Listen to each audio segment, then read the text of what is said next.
This episode is brought to you in part by MixFlip, the ultimate portfolio player for mixing and mastering engineers.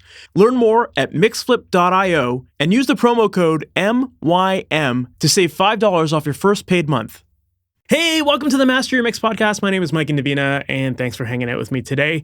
Today, my guest is Will Purton, and if you're not familiar with Will, Will is a recording engineer, mixer, and producer based out of London. He currently works out of RAK Studios, and he's worked with artists such as Liam Gallagher, Sam Smith, Van Morrison, George Ezra, and a whole bunch more. And in today's episode, we dive really deep into the topic of getting things right at the source. Now, this is something we've obviously talked about on the podcast before, but I think it's worth bringing up again. And it's something that really needs to be emphasized because I hear so many people who come to me thinking that they have mixing problems. And they're like, oh, I need to learn how to get better at EQ or compression, that kind of stuff. But then when you listen to their recordings, that's where the problems are. And it's not that they don't know how to mix. They've studied how to mix, but they're not getting great source tones. And with all of this stuff, it's a cyclical process, right? Where when you get great recordings, it makes editing a lot easier. And then when you edit things, all of a sudden mixing becomes easier because now you have more polished tracks, there's more space between everything. And as you go through this process multiple times with different projects, you start to get better at all of the previous steps, right? So for example, when you start editing projects, you start to find the things that you need to pay more attention to during the recording process, right? And then you start to see how down the line, all of these decisions along the way really impact the final product. So yeah, in this episode, we talk a lot about that concept of just really focusing on getting it right at the source and using that as your foundation and focusing on getting things like the feel, capturing tones that end up ultimately being the final mix sounds and not needing to rely on fixing things in the mix. And we get into his process for all of that. We talk about how he likes to focus on even getting ambience right at the beginning. So he'll capture room mics, and we talk about his approaches for doing that. We talk about how he sets up drums and his microphone selection and why he's very intentional about choosing certain mics over others so that mixing becomes easier. We talk about different things to pay attention to during the recording process that end up ultimately making the performances and the mixing that much easier. So we dive into tons of great stuff about just really getting it right at the source so that, like I said, everything becomes way easier moving forward in the process. And in addition to all of that, we even get into some stuff about mix translation as well, and how to make sure that when you're working between different studios, you have your ears calibrated to know that things are going to translate properly. But not only that, but how to make sure that even if you're working in a home studio, how to trust that when you take your mix outside of your studio to your car or any other system, that you'll know whether or not your mix is translating and how to identify when things aren't translating so that you know what to fix. So yeah, this is a really great episode. I'm really excited for you to dig into this. So let's check it out. Will Purton, thank you so much for being on the Master Your Mix podcast. How's it going today, man? I'm really good. Really glad to be here. Thanks for having me. Glad to have you here. For people who might not be familiar with you, can you give us a little background on who you are, what you do, and ultimately, how you got into music production and all the cool stuff you're working on these days? Yeah, sure. So I'm based in London, UK. I'm one of the in-house engineers at RAK Studios over here, and I've been there, I think, like 9 years now, which is like, you always feel like you're the new guy. Do you know what I mean? Like, I can remember the day I walked in the door just being like, okay, like this is the real thing. But yeah, no, like I guess I'm kind of one of the old hands now. But yeah, I started out like a lot of engineers playing music first and foremost. I was like a pianist, and then I played bass in a load of bands at school, and then I was that bass player who was like, hey, I want to be able to record us like as well as I possibly can. Why don't I go study that for 3 years? And then 3 years later, I had written a song. I'd barely played a note in all that time because I just really, really fallen in love with like microphones and recording and like diving into the how records were made more than like the kind of what people were playing on the records. And that was it. That was like 15 years ago I started kind of studying, and I'm here. Managed to like make a career out of it. So far, so good. Yeah, I feel very, very lucky to be able to just like be in a room with musicians with great instruments kind of like all day, every day. Could be worse, man. Things are going good. Yeah. It's funny how that happens, right? Where it's like you get into it with this intention of just like recording yourself, and then all of a sudden it just becomes this like passion that leads you to working with so many other people. And unfortunately, sometimes that means that your own music sacrifices sometimes too, right? Yeah, for sure. I mean, like, I do try and do a bit of songwriting as well. Like, you got to have so many strings to your bow these days anyway, don't you? Like, to be able to kind of, like, sit with people in a room and write or, produce and that kind of thing. I've been doing a lot more of that recently as well. Like, I mean, you can see my studio here. There's instruments, there's synths, there's all sorts of stuff. So, yeah, I kind of try and scratch that itch when I can and be a bit more, like, directly musical. But, yeah, most of the time it's, like, tech. It's, like, the other side of the glass, which is a great place to be, too. Yeah. Absolutely.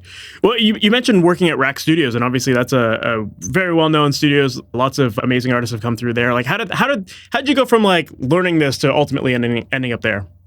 I guess it was one of those things, just one thing leads to another. So when I was studying, that was up in Liverpool at a place called LIPA, the Liverpool Institute for Performing Arts, and I got a job kind of straight out of there at a studio in Liverpool. It was this kind of like, Mike Crossy used to be based there actually, so he did some like Jake Bugg stuff and like, earlier 1975 stuff up there, I believe.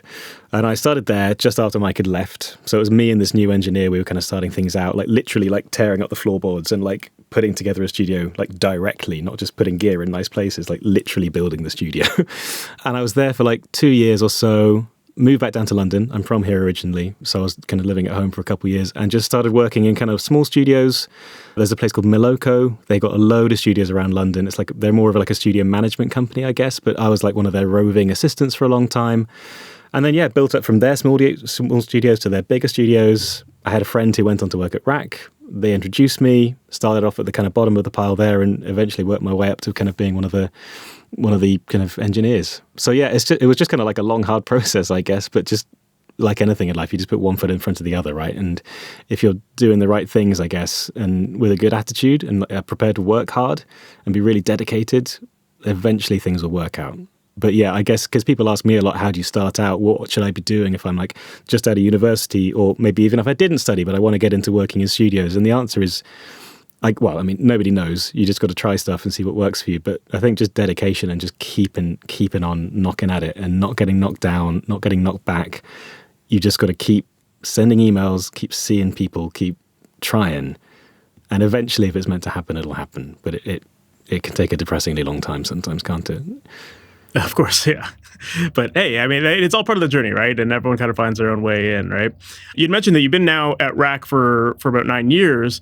Before we started recording, we were talking about how these days, like, you're really doing a lot more engineering than mixing and that kind of stuff. You obviously still do a little bit of everything, but engineering seems to be the main focus. And I'm curious to dig into that a little bit too, because I feel like, people tend to, at least like I tend to find a lot of people that are like, they get obsessed with the mixing side of it. It's like, they love playing with the plugins, maybe having isolation and just like being able to work on their own and, fiddle around with different tools and whatnot. But the engineering side of things, like being like focusing on that is also interesting too, because I think that that's something that some people just do out of necessity to get to mixing, but like being a dedicated engineer is a skill in itself. And it obviously, for a bigger studio, you need to have someone who truly understands that world very, very well. So what was it about the engineering side of things that like really that you gravitated towards more than maybe, say mixing or that kind of thing? I don't know. I mean, I guess like early on, I always thought, because like, coming at it from a musician, I always thought of things as like, that's where the music was, like you playing it and you writing it and you being in a room performing it. And so I was like, I just want to be the next step down the kind of the chain from that. I want to be like as directly involved. I want to be in a room with musicians, because that's where I feel you can make the biggest changes. I mean, mixing is amazing. You can do all sorts of stuff, but like, I still just have it in my head that that's where the core stuff is. And like, if you want to get stuff right, that's where you start, as early as you possibly can.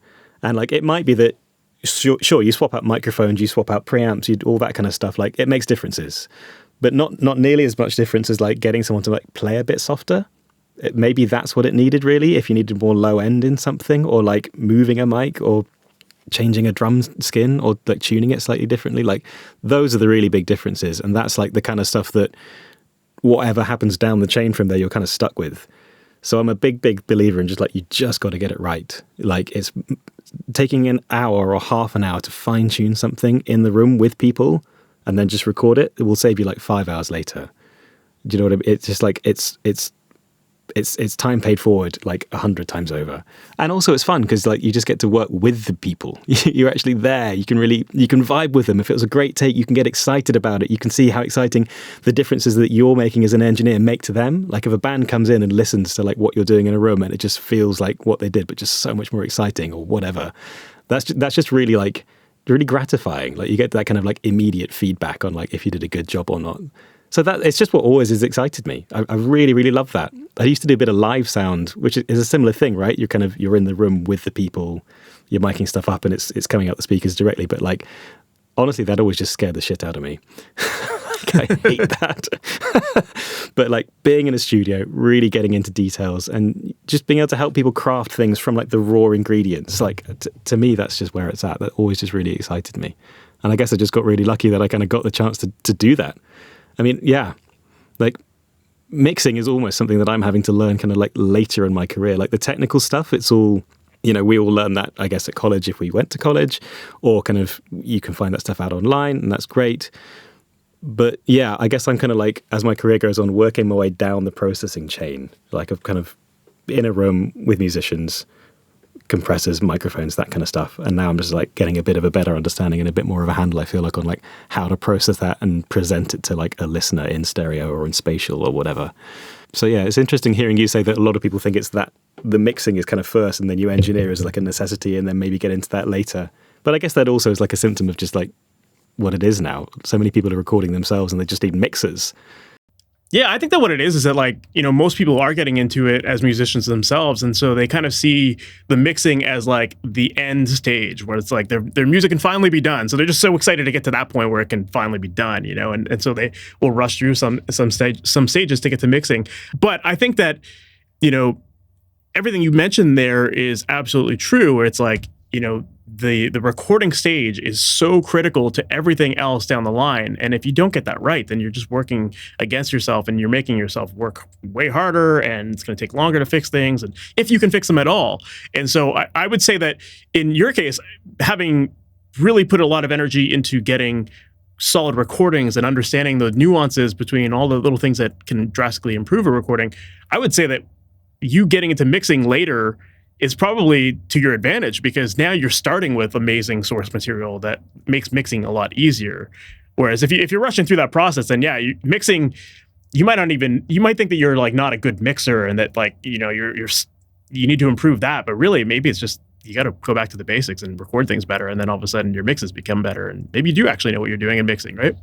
Yeah, if you have the luxury of that, for sure. But I also don't want to make it sound like, unless you've been to a big studio and recorded things like and spent, you know, thousands and thousands of dollars, like you can't get good recordings. Like that's not what I'm saying. You can totally do it at home. It takes a bit more thinking about, in the same way that you can paint your house and you can do a quick job and it'll be like okay, or you can spend a long time studying how to paint properly and practicing a lot and doing that all. Okay, great. You'll end up with like a really nicely painted house. But you probably could have saved yourself a lot of time by just like going to a big place and getting a professional to do it. I guess like that's the trade-off. You can record yourself at home. It can be great. And also just like objective recording quality is not everything always. Like vibe is where it's at. Like people feeling something at the end of the day when they listen to your music is what it's all about. You can do it. You're just going to have to like save yourself money by spending a lot more of your time trying things out and learning the theory. I guess that's the kind of thing. Yeah, I guess it depends on like what your goal is. If your goal is just to get the music out there and you're not really focused on trying to learn the craft, you just want it done, then yeah, go into a studio and getting someone to record it right at the source, all that kind of stuff, that's going to make things go much faster. But I mean, there's obviously a lot of value in understanding the process and getting good at recording and all that. And I think that there is a luxury that people do have when they're working out of their homes, which is that you're not paying by the hour to be there. And you can spend all that time experimenting and, you know, moving around microphones, trying different things, different settings. You know, you can mess up and it doesn't matter, you know, like as long as you're dedicating that time to just learning, there's a lot of positive things there, as opposed to like, you know, yeah, paying someone for that time at a studio, or working at a studio and messing up someone else's projects. You know, there's that part of it too, right? Yeah, for sure.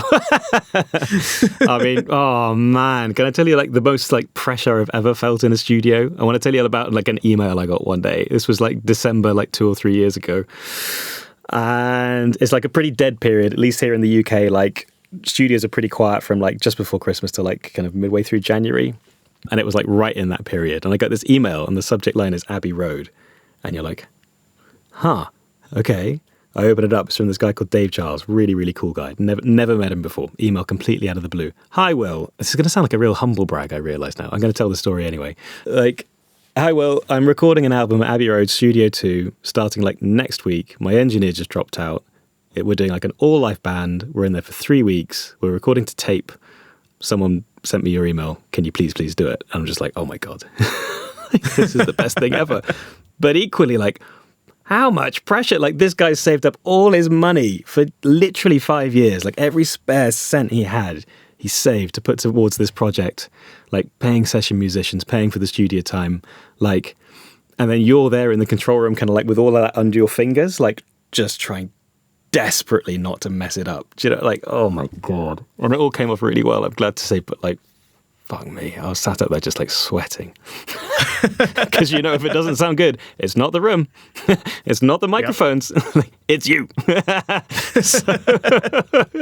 so yeah. I love that. But you got to do that. Like, I mean, that's how you grow and get better, isn't it? Like pressure, diamonds are formed under pressure and all that stuff. Like you got to put yourself out there sometimes. So yeah. Yeah. No, I love that. That's a great story. And I think that that's actually like very similar to like a lot of people getting into like getting their first clients, even if it's at a home studio. You know, it's like, I think a lot of people don't get into it, or like they're afraid to get into recording other people because they're afraid of messing up someone's project. And they let that fear hold them back from ever taking that shot and doing something really cool. And I mean, yeah, like who wouldn't want it? Like that idea of working at Abbey Road, it's amazing. But yeah, I could see how that would scare a lot of people. I'd be scared to do that too, especially if it's a place that you hadn't worked out of before, right? Yeah, I hadn't. That was my first time in there. And you like send that email being like, yeah, I'd love to. And then like the doubt starts and you're like the imposter syndrome kicks in. And I've been doing like 8 years at that point. And even then you're going like, oh my God, like, am I going to get there and I'm going to get like found out? Or like maybe all the things I do only work at RAK and like maybe that doesn't translate other places. Or so like if you're feeling like that, I guess, and you're starting out, like, literally everyone feels like that on some level, I think, until you get like really, really experienced. And you only get to be experienced by like doing it. I think to get good and certainly to like get your foot in the door, sometimes you just got to like take a punt. You got to just take a deep breath, hope for the best, like trust that all the hours you put in kind of doing the theory and also just being a person that cares about music, that really counts for something. Like all the hours you put into all of that, like those will just come together and you'll be cool. Like turn up.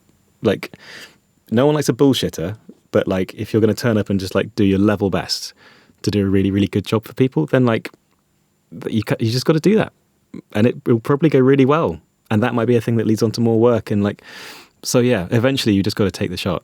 You just got to give it a go. Yeah, I mean, I'm like 20 years into this and I still get scared every time I go to a new studio. It's like, oh, what if I don't know how this patch works, or, you know, how it's all wired or whatever. And it takes longer than a couple minutes to get something set up. You know, it's like all these things go in your mind of like ways that you could fuck it up. And, you know, at the end of the day, as long as like you're taking your time and you're getting the right sound, that's all that people care about, you know?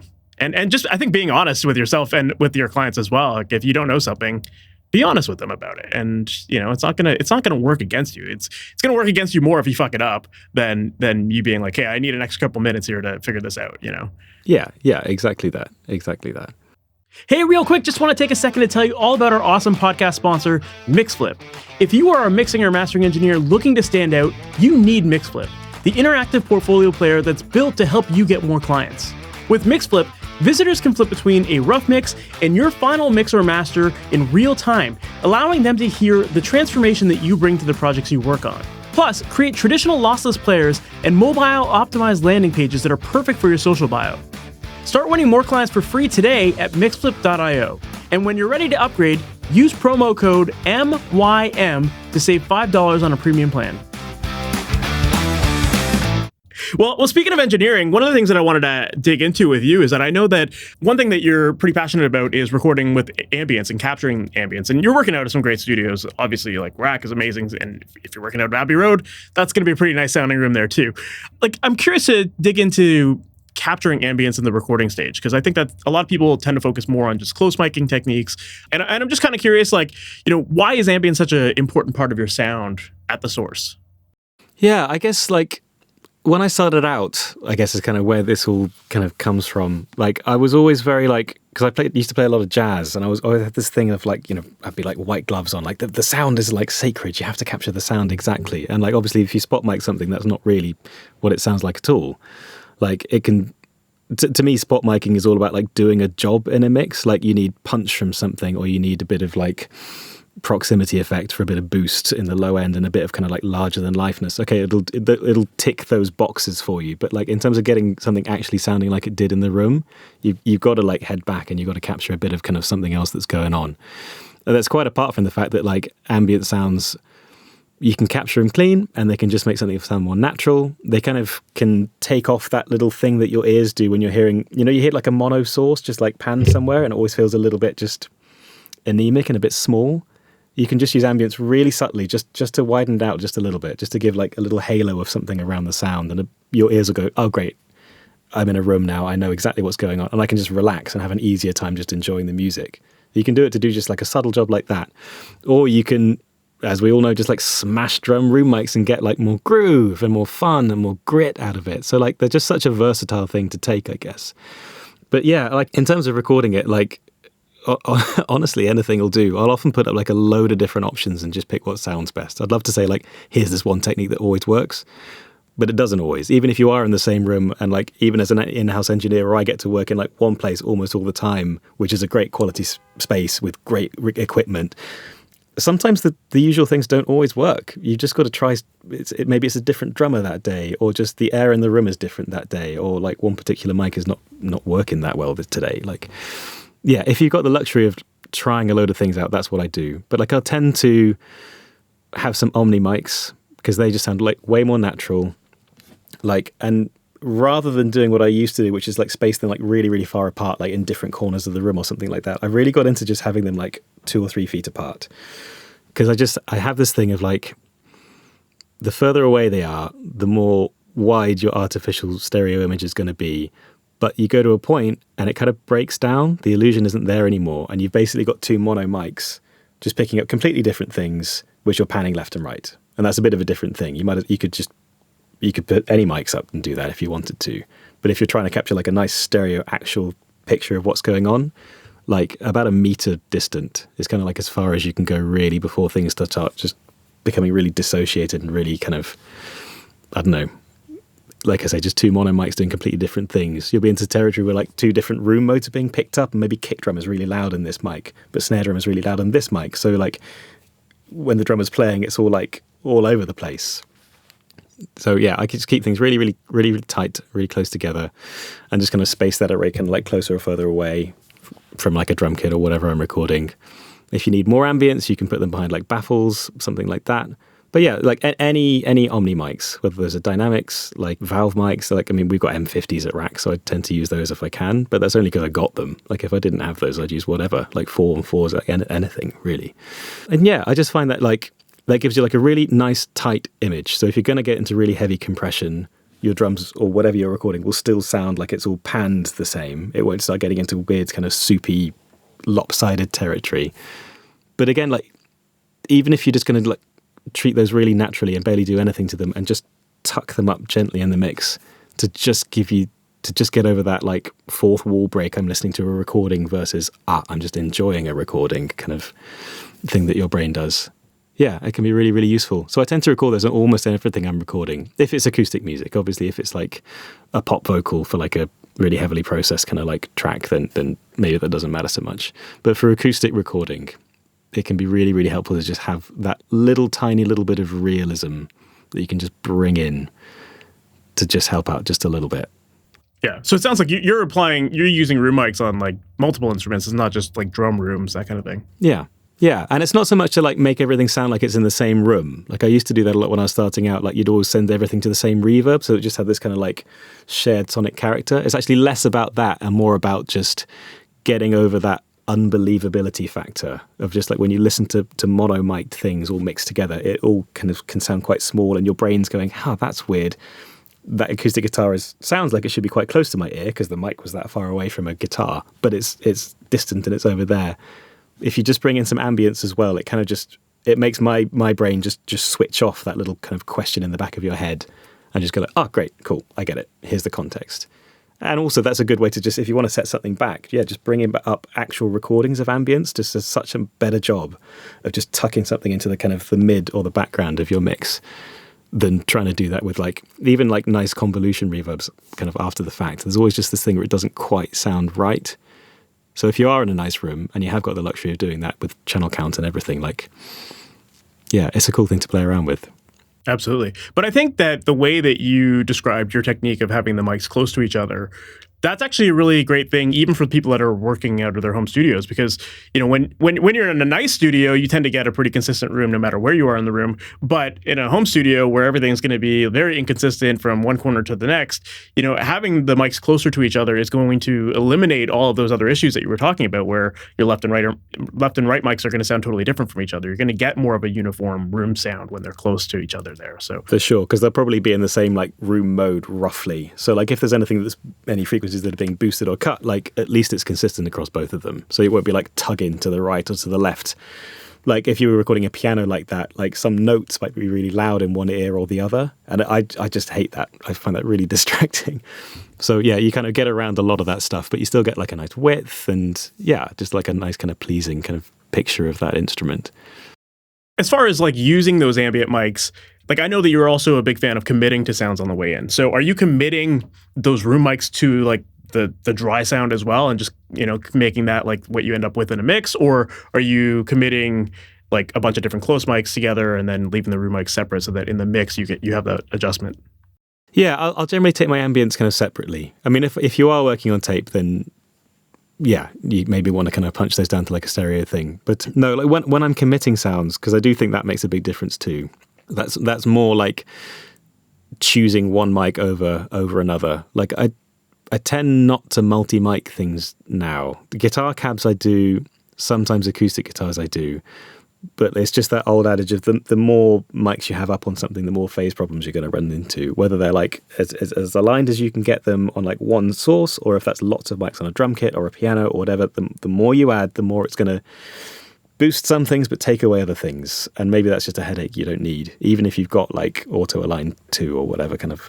The less time you give yourself to think later, the better. And that's actually kind of what the committing is about. It's like, hey, all I need on this is just the 157. Maybe that's the perfect mic for this one thing. But it really works great if I'm boosting like 4 dB of 1.5 on my API kind of EQs or something like that. Or it really sounds best if I compress just a little bit. Like those kind of things I'm committing. And as well as like, driving pre's maybe a bit harder and turning down your fader on your console or your output kind of gain on your preamp to just get just the right amount of saturation and just the right amount of kind of like body and like thickness to a sound. Like those kind of things I'm committing on the way in. And like, it's not always possible to have a Pro Tool session with nothing in, but like a lot of the time I'm trying to do all my EQ, all my compression, all of that kind of stuff just before I record on the way in. And then when the artist comes in to listen, it's just all that Pro Tools is doing is balance and pan and maybe a bit of effects, at least on a tracking session. You kind of go into things a little bit more in the mix, obviously, later. But yeah, like I got into this thing of like making decisions now is much better than making them later because you know why you made them now. Like if the guitarist was unhappy with their guitar sound and you boosted a load of something to just get the thing that they want, like don't leave it till later on where you might just bypass that plugin that was boosting that and go like, oh, hey, I don't like that. I'm going to take that off. Like, no, like that needs to stay on. That was like a decision that was reached after loads of stages and that like is keeping someone happy. And that's like, you just got to capture what was happening in the room. That's where all the vibe was. That's where the mood was. And that's hopefully where all the stuff that a listener is going to react to later. Like, hopefully you've got that. And then the mix is just like tweaking from there. So, I mean, I'll take that through as well. Like, if I multi-mic things, like kick-ins and kick-out mics and things like that, so you might often take both of those. But if I'm sending a track off to be mixed by someone else, like, and I know that mostly the kick-out is the sound, like, I just won't send the kick-in. I don't want someone to second guess the balance and the decision and the mood, because it'll just even though yes they might want some flexibility to kind of change the sound in their context, like I don't want decisions to be remade. I just want that to be stuck with, like, yeah. Like, so I'll send like quite a pared down session to mix without much in it at all, partly because a lot of the sonics have been committed, but partly because I've just made decisions and I don't want that kind of worms to be opened up again. So hopefully that's not like too restrictive for mix engineers, but like you can add a sample if you really are desperate for a bit more front on a kick drum. But like if the thing is like, no, this should be like a bit pillowy, this should be a bit Motowny, like the punch of the kick is not what this song is about, like I'll just send a kick out and nothing else. Yeah. No, I think that that's actually a really cool approach because one thing I hear from a lot of people is that they're afraid to commit. They're afraid of making those decisions, and I think that commitment is definitely something that takes confidence. And sometimes you have to build up that confidence by messing things up or whatnot. But I think that the way you described it, of just like really leaning into the feeling in the moment of like, this is what excites us. This is making decisions to like get yourself excited in the room and then preserving that. I think that's really what it comes down to. It's not about recording things to be technically a certain way. It's about like really leaning into what ultimately is getting you the sound that you want. And if you're getting that, then don't be afraid of it like later on, like why not just preserve it now? And like you said, if you need to add a sample after the fact to switch things up a little bit, then that's fine. But why not just lean into what you're excited by? And that's really what it comes down to at the end of the day. Yeah. It's just, I just think even hopefully you can nail the technical stuff and the kind of the feeling, the emotive stuff all in one by doing that. Like at the start of my career, I would just keep everything, and I would be left with these mix sessions with just so much stuff, like 3 or 4 mics on every guitar cab, and you're just like, you don't need that. Yes, if you use all of those things, oh wow, you'll gain like this 0.1%. Like wow, that's kind of interesting situation. But maybe you're losing out on just like, what are you actually trying to do with that guitar part? Like, what is the purpose of this guitar riff in the song? Which one mic does that best? And if none of them do it, then maybe you just need a different mic or a different amp, or like to change pickups on the guitar, or some big picture thing like that. And once you're kind of in the ballpark, then I'm just like, great, that's done. Decision is made. That's now me in a week's time mixing this, or somebody else kind of mixing this. You can fine tune the EQ, you can compress it a bit more, you can add some whatever you want to add. But like just getting the kind of the big picture stuff. Just so long as you should be feeling what the song is meant to be feeling, leaving the recording session.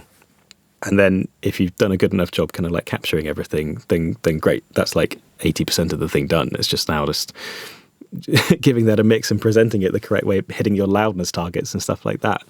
But yeah, I'm aware that I have the luxury of like a lot of really desirable gear at my fingers a lot of the time. So maybe that's kind of easy for me to say compared to others. But I think you can still do that at home. If you've got like a couple different mics with just different flavors, if you've got like a nice condenser mic and maybe like a ribbon mic and like a 57. Honestly, 57s are some of the best, most used mics ever, and they really don't cost that much. Like if you've got those 3, then you've got enough to be starting to make like sonic decisions about which of those suits your thing best. It might be that for your song that you're writing now, like the 57 is the best mic you have to record your acoustic guitar.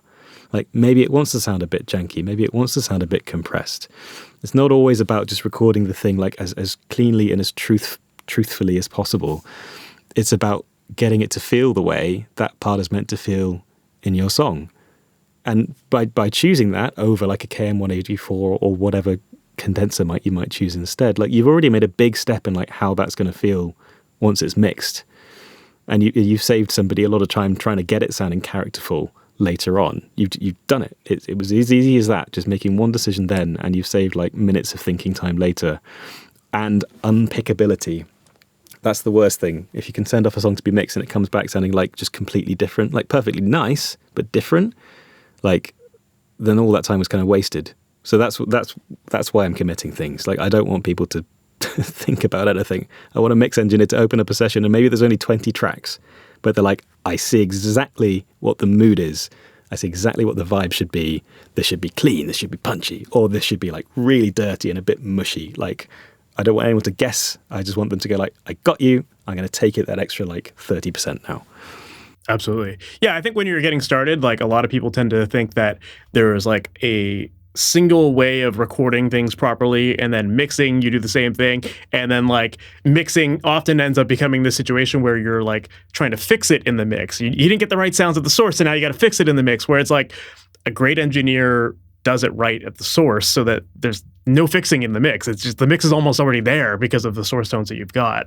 And I think that's something that takes a while to develop and to really understand, like, those nuances of what makes a great recording, the different types of mics, the different positions, the different performances, like, different ways to coach people through those performances, all the things that you mentioned earlier, that takes time. But when you really master that, when you spend that time, mixing becomes this whole process that is a lot more enjoyable and you're not fixing things. Yeah, exactly. You're just kind of helping the song. But I mean, this is the thing, right? Like, how do you choose then when to record things like really, really classically nicely and when not to do that? And if you're not going to do that, well, what kind of way are we going to have this not be perfect? Like, it's all about the song. It's all about the performance. And actually, that's where I'm really, really glad that I started out coming from like playing music before engineering. Is like you suddenly you have a bit more of a sense or just an intuition about like, someone's meant to feel sad listening to this, or like this is meant to get you a bit riled up and angry, or it's meant to make you feel just like really dancing. And you can then start to connect the dots with like, aha, so technically that's already putting me onto like these kinds of decisions, or we're going to want these kind of guitar tones, or like whatever, you know, even these kind of like preamps, do you know what I mean? Like all of those things will kind of like help or detract from that thing, but it all comes from the song. And so like, because if there was only one way to record an acoustic guitar, right, kind of to your point, like everyone would just use the same one acoustic guitar mic. We'd all just have that. You wouldn't have to think about it ever again. You'd have sorted your acoustic guitars forever. And you'd also only ever mix them one way, right? Like, but it's not like that. It's not like that at all. And it's all about the music, the song. And songs, really, to me, they're either about messages or they're all about feelings. So that's basically what it comes down to, like really human stuff, you know, like how are you meant to feel? Or how did you feel when the artist played you the song the first time? Great. You should be feeling that at the end of the record day. You should certainly be feeling that at the end of the mix. And all your decisions are kind of informed by that. And yeah, if you're at home wanting to grab that, like there's probably a bit of trial and error. Just try things out, whatever equipment you've got to hand. It will all make you feel very slightly different. And placement as well, like however you're recording things, even if you just got one mic, where you put that one mic will have a huge impact. But yeah, so that's where it all comes from. That's the North Star that I'm always following. Things don't have to be nice, but also like even if things need to be characterful, like, you know, there's the right kind of character, and it's trying stuff out, having the benefit of like seeing kind of, I think the best thing about working in big studios actually is that kind of when you're at the start of your career, getting to see people who already are doing this day in, day out, and the different things that they're doing and the approaches they take and the results that has, like, that's just such a good way to build up your arsenal of like, right, this particular producer does like punchy drums like no one else. I'm just going to wholesale steal that approach, at least to start off with, and then you start to iterate. But like, then it's knowing why. Not every song needs that. But when it does, then you've got that in your locker, and that's great. Yeah. Yeah, I agree with that. It's like when you see other people working, you learn so much. Because like a lot of people learn like that way that they think is technically correct. And then, yeah, they see someone like do something totally opposite. And all of a sudden, you know, it's just like it opens up this new palette of sounds that you can get.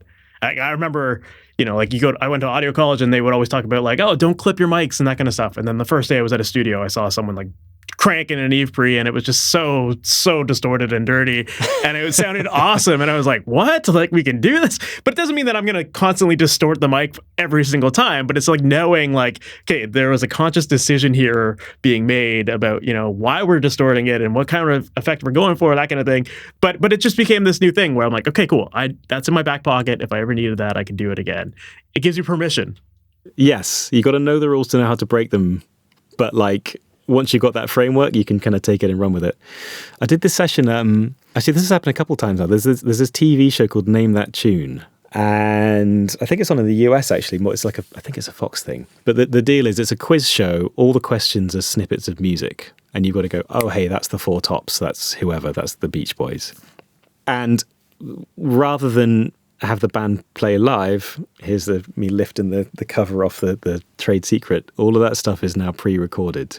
They pay for the band to come into a studio for like literally months, and they record all the music they're going to use over a whole series kind of beforehand. And so what you've got to do as an engineer is like, they don't organize those 3 months by like genre or by era.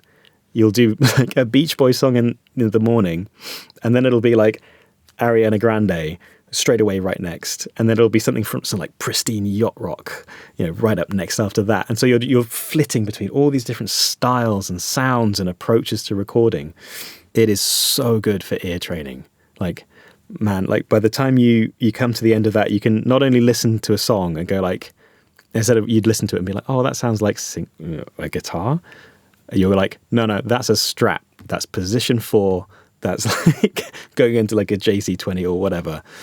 But it's also great for like knowing how to like use and abuse things, because like learning that like the Captain Beefheart bass sound, for example, that's like a hollow body bass raging super hot into the pre, and like all of that, like that thickness and that fuzz and all that kind of stuff is like, yeah, that was happening on the amp, but like set it where the gain's right on your knee and then just go like 3 clicks more than that, and that's like, there you go, that's the bass sound.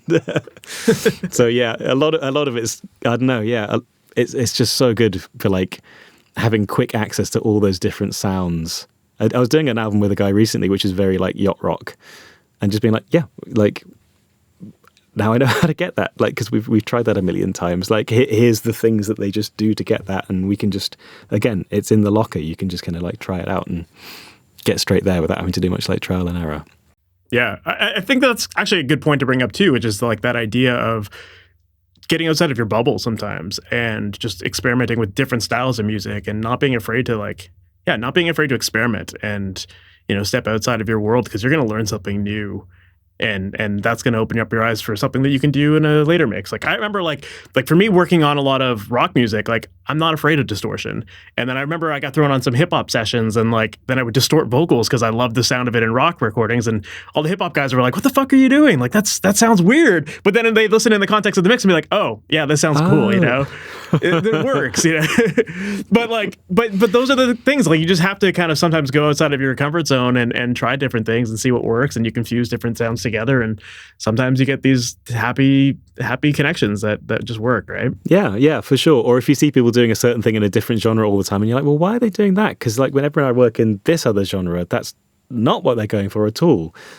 But then you try it and you kind of realize after a bit of time, like, oh, they're going for this. I got it. Like, yeah, that can be really useful too, because then that's another thing you can bring in your arsenal back to home base, whatever your usual genre is or situation, and be like, actually, hey, here's a new trick.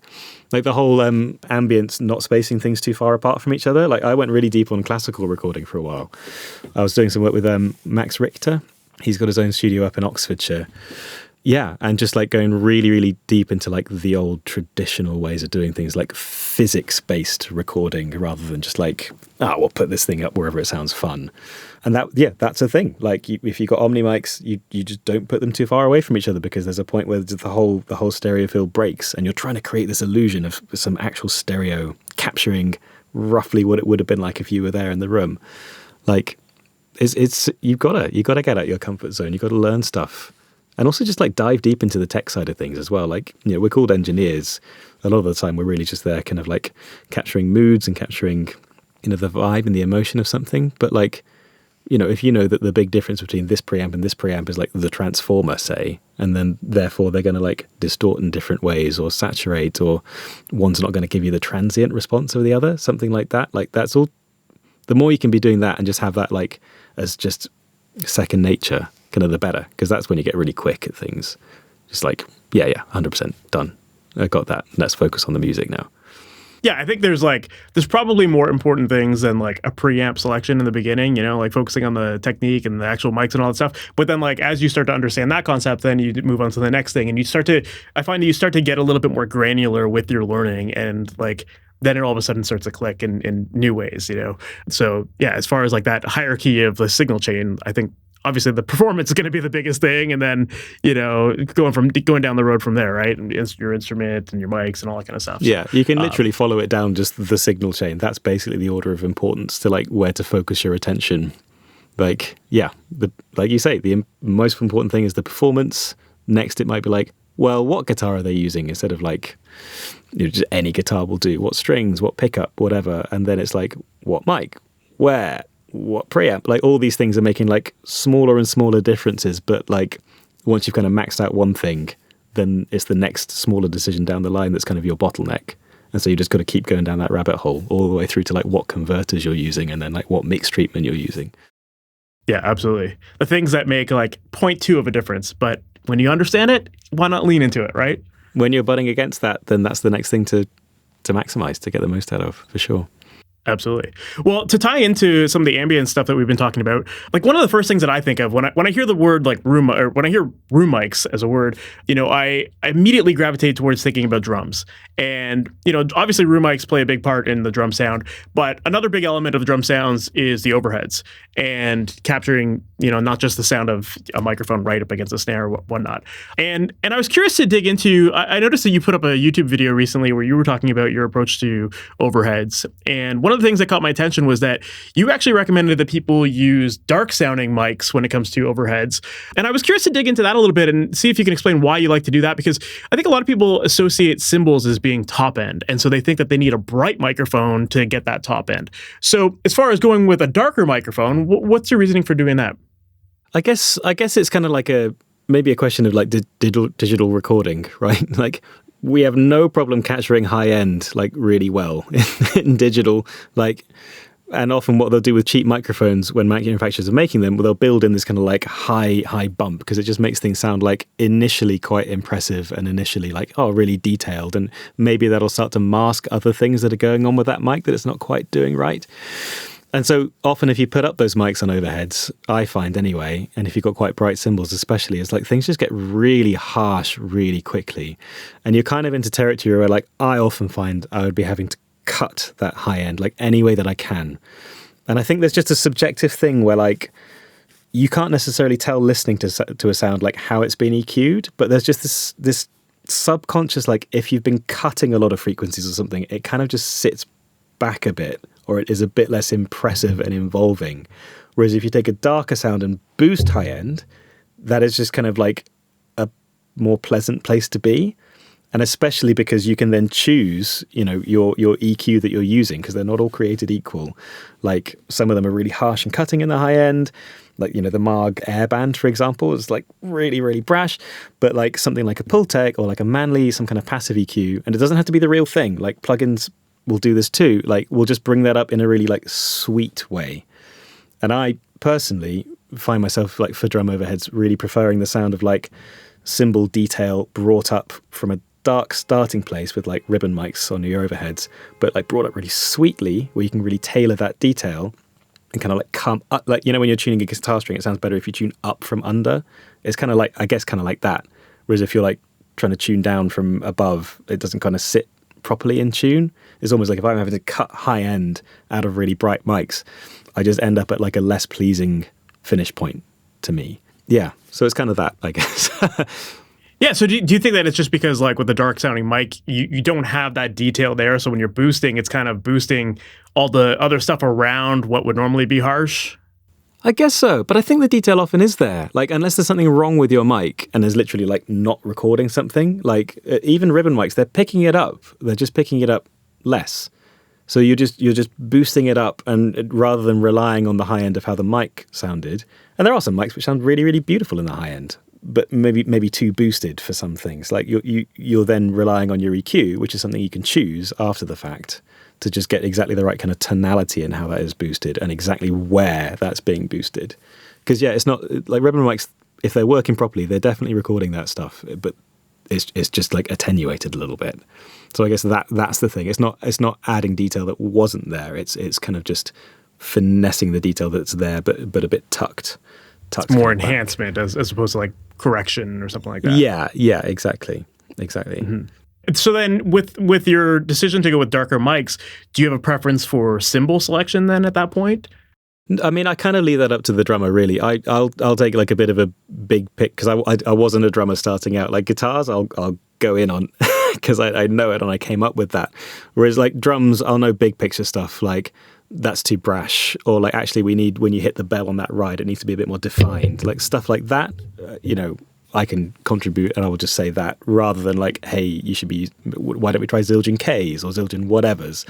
Like Sabian, switch to those. Like, I guess, yeah, I'm kind of probably thinking of those same things just without the names on them.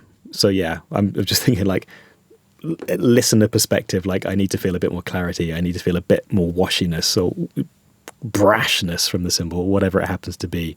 But I'll be talking in those kind of generalities, I guess, more than any particular thing. For sure. Yeah, I was just curious if like there was something like you tend to favor brighter cymbals that match with the darker mics, that kind of thing. So that there's like, so it's compensating or something like that. I don't know. Yeah. I guess what general big picture is like, I just warm things are often nice, especially cymbals. Like because if you think of like the kind of drum kits we were all like had in our bands when we were starting out, it was like cheap cymbals and they were just really cutting and brash and harsh, and like just being in like a garage with that going on when it's cutting, and I just really hate it. So like, maybe it's even just going back to that. Like now when I record things, like I just want warmth and I want tone and I want just like stuff to be soft. Like you can brighten things up till the cows come home later, but just like having to dull off harsh sounds to a warm place, just that never sounds as good as like just bringing up a little bit of high end from a warm place to just kind of hit a sweet spot. So yeah, generally warmer stuff for cymbals for sure. That makes sense to me. And I feel like as a drummer too, like with my experience of trying lots of different cymbals, I've always found that like a lot of the thicker sounding cymbals, they tend to have like really like big resonant frequencies that jump out. And those things can be really harsh and you hear like a certain quality to those sounds. Whereas the darker cymbals, I guess it's kind of like what you were talking about with the ribbon mics, where it's like all the detail is there. It's just like you're bringing up the nice stuff and you're just kind of getting it to a point where it's nice and pleasing, as opposed to like removing harsh frequencies and having to tame the sound and all that kind of thing. Yeah, exactly that. You want to be in a place where like recording is a bit like going shopping to cook a meal, right? You're going out and collecting the best ingredients that you can. And then when you mix it, that's like you're actually cooking the recipe. But it depends on what you bought to start with. So yeah, and the less you're having to like just compensate for any kind of like inconsistencies or deficiencies in the kind of the original source sounds, like literally standing there in the room, I mean, like listening to the actual instrument, like the better. And generally I just find that I have more of a problem with things being overly brash than overly warm. Just seems to be like a bit of a universal truth, especially coming to like cymbals. But your mileage may vary. I think that's just me. Absolutely. Well, I mean, this is all like going back to this kind of main theme that I feel like we're discussing, which is just like focusing on getting things right at the source, picking the right tools, picking the right instruments, and all these little details that kind of come together to make the final sound what it is. Yeah. That's it. It's literally all about that. That's where all my time is spent. Like when I'm on a session, it's just trying to fine tune things, get things exactly right. Maybe you end up just needing like 2 or 3 mics for like a small scale recording, but like finding exactly the right place for them and exactly the right treatment, and not being afraid to go in quite hard on like, say it's the perfect mic, but there's this one resonance in it. There's like this thing about like 5K or whatever, like just grabbing an EQ and cutting that out. If that mic is definitely the one and it's doing loads of great things and that's the one little niggle you have, just cut it, man. Like if you can find it, rather than just leave it till later. It's just, I'd much rather just do the work now, and then the mix is just all about the musical stuff rather than the like compensating for issues. There's always something, but like the more you're doing the big picture, I'm writing things for emotion, I'm just really trying to get people involved in this mix, as opposed to like, oh wow, I'm gonna have to spend like 6 hours even like getting this listenable. Like, yeah. That's where it's at. I just think you can spend your time down the line so much more like productively and enjoyably if you get the chance to do that. Yeah, I agree with that. And yeah, again, it's just like what you talked about earlier. It's making it sound exciting in the room, and whatever is pleasing to everyone in the band. Then that's what's going to matter. Yeah, absolutely. This may be a totally random tangent aside from everything we've been talking about so far, but one of the other questions I was curious to ask you about was that I was reading an interview with you recently where you were talking about the idea of mix translation, and you were talking about how you were noticing an issue back in the day where like when you move from studio to studio, you would find that sometimes mixes would fall apart or they would sound different. And you mentioned that you like to use headphones as your solution to that problem. And so I was kind of curious to dig into that a little bit and learn a little bit more about what that process looks like for you. Because mix translations is another thing that I hear a lot of people that, they make a mix at home and then they listen to it in their car and it falls apart or something like that, right? So I'm curious to know like how you incorporate headphones into your process with understanding mix translation. Yeah, so I guess headphones is just like, they're a very good like reference point because it never changes depending on where you are. You can obviously, maybe this is super obvious to everyone listening, but like you take the same pair of speakers, which might be great, into different rooms, or you maybe move them around in the same room and they all sound completely different because you're just, unless you're in a really, really well-treated space, like your room is adding a lot and it's subtracting a lot, and also just the reverberations of it are maybe covering up a lot. And if you're going to a new studio, like, imagine me walking into Abbey Road for that first time, like you don't know how that control room sounds. You don't know how those speakers are set up. You don't know if whoever was in there the day before did a weird thing that really works for them but not for everybody else, and hasn't moved those speakers back to maybe where they should be. And it's just a bit of a like, you're rolling the dice. Maybe you'll get really lucky, but you'd be surprised how much like really big pro studios, like, expensive places, like the monitoring is not always really, really great. Like there are like, maybe I can count on like one hand how many studios I'd be like, wow, I could just mix in that control room. That's amazing. So like, I'm not thinking of headphones as like a be all and end all. That's the only thing I need. Like I do find I get better results on like good speakers in a well-treated room if I'm mixing kind of at the end of the day. But when you're tracking, it can just remove a lot of questions where you're like, is that bass boomy because I'm just sat in this place in the room where there's a massive boost, or these speakers are not properly decoupled from the floor, or something like that? You can just throw on headphones. Like there are loads and loads of great brands out there. I don't think I should kind of name particular ones, but I've got a really nice set of like open back headphones that I really, really trust now, that are just super, super flat. And they're great to just be able to throw on and be like, yes, the bass is boomy, I need to sort that. Or no, in these headphones, they sound fine. I'm just in a weird space in the room. And now I've learned to think that anything that sounds boomy, actually maybe that's cool in here, because it won't be when I go back to my place tomorrow or to another studio to do overdubs with this same band kind of later down the week. So yeah, I think they're just a great thing to have in your arsenal because they can just remove a lot of uncertainties and answer a lot of questions. And they just let you kind of move on to the important stuff and get on with things with the band much more quickly. But yeah, what you want to avoid, if you can, is like just trusting what the room is saying, recording things, and especially if you're going quite hard with EQ and stuff when you're tracking, like I kind of tend to if I can, you might be mixing into like a really weird sound without really knowing until you've like really learnt that space. So yeah, especially in a new place, but even in studios I know really well, like I have headphones there as just like a fail-safe safety net. I can quickly just throw those on and just be really sure about exactly what's happening tonally, and then just take them off and be like, great, I can kind of move forward with the important stuff now. Yeah, so that was a bit of a revelation almost. It's like, great, I can answer all those questions I had finally. Yeah. Well, it's interesting because I think that brings up a whole other interesting topic, which is that idea of like you're using headphones, it sounds like, as a calibration tool, so that when you go from one studio to another, you have this like constant thing that in different rooms. But as far as mixed translation goes, like there's that side of translation where you're bouncing between different studios, but then there's also like working out of your own studio and knowing that the sounds are going to translate outside of the studio to like your car or whatever, not necessarily working out of different spaces.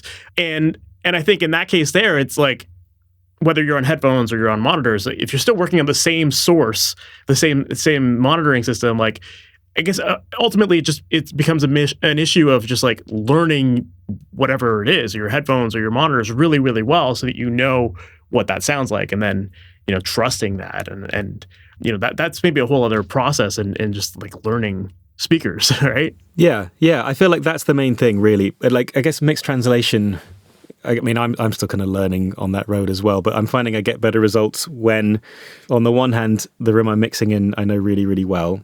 But on the other hand, just how you mix also. Like, I used to be this one, again, coming from like a jazz background, I'd be like not wanting to touch the dynamics of a mix at all. I want all the transients to be there, all this beautiful detail. But then like you take that into your car and you can't hear anything because the dynamic range is just too big. So like I had to learn to just like how to use compression, but without it sounding really like pumping, and like, just bring up the RMS of your mix kind of overall to just get the luffs into like a good place where like the balance still works, it's still tasteful, it's still musical. But yeah, when you go into like a crowded place, it's actually, that's a big part of translation. And like being a bit bolder with EQ as well, not just leaving things super flat, like trying to get like engineer stuff and mangle it into like certain frequency ranges where it's just like a heightened version of itself and it's doing a particular job in a mix, and you can fit that puzzle together, things kind of slot around each other. That helps with mixed translation. But yeah, I think you don't necessarily need really, really great expensive speakers to do good mixes. If you're listening on speakers, though, you need a really, really well-treated room. So like if people are wondering at home what to spend their money on, like gear acquisition syndrome is like a really difficult thing to get away from. I was just trawling the internet before we got on going like, oh yeah, if I bought that, maybe my mixes would be amazing. Like, oh, that's all I need.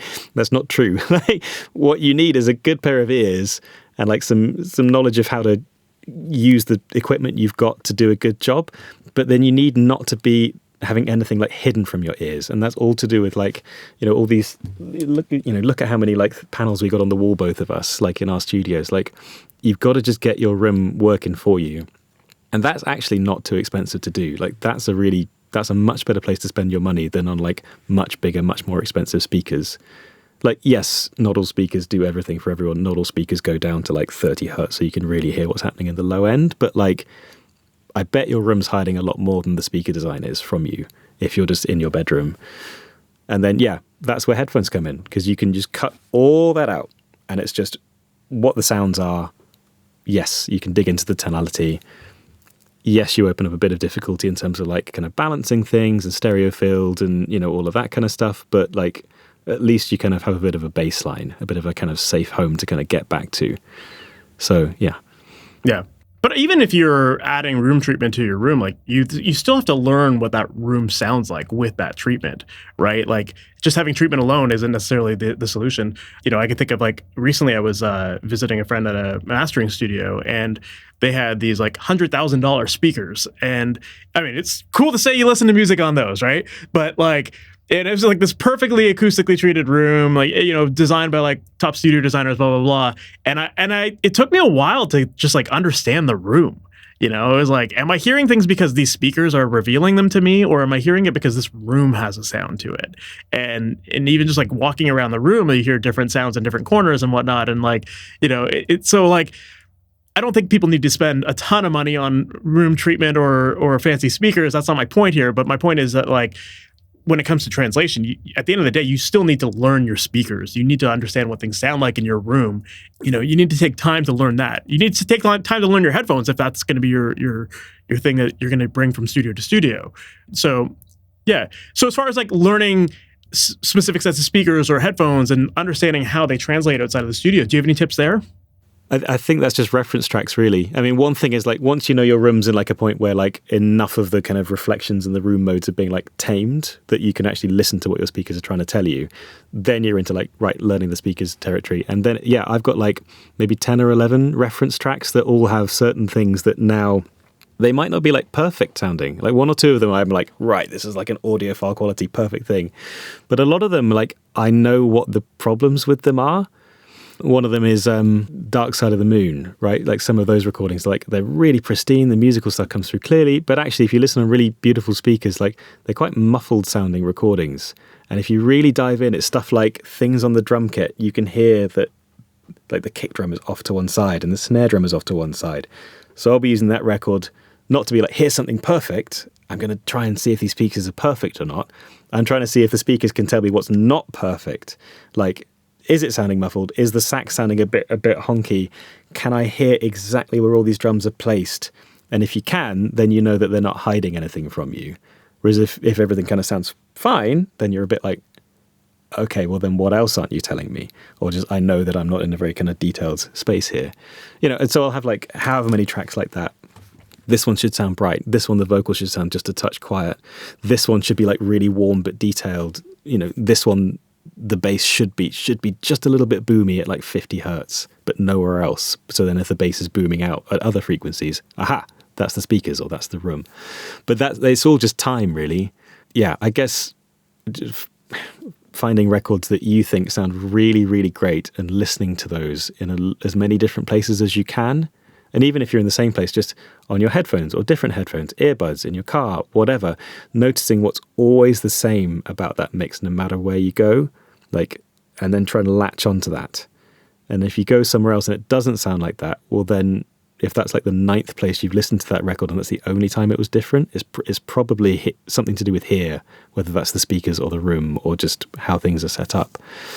And again, like a lot of what we've been talking about is kind of spending the time.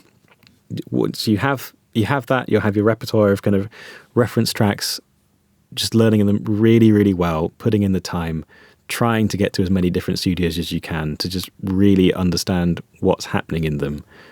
And then you can start using them to like work out. Again, it's all about just setting that baseline. I know where things should be and what am I hearing or not hearing kind of from that. Then you can start to learn kind of where you're at. But then it's also then just mixing. You got to just try it, right? Like to this day, I still find it difficult, like first time around, to get like my vocals exactly at the right level and not to like kind of overcook them a little bit or undercook them. I've still got to take it out to my car or just like listen to it on my phone speaker or whatever to be like, oh, hey, actually, that is a little bit loud still. Mm-hmm.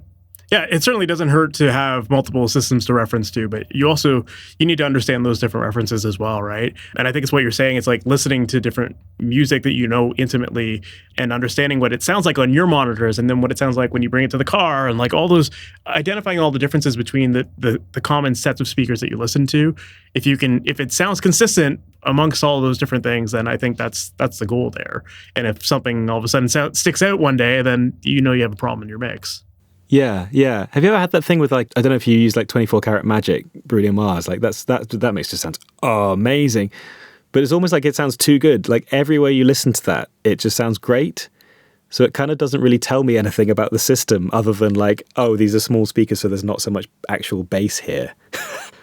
Like to me, that's actually not a useful reference track.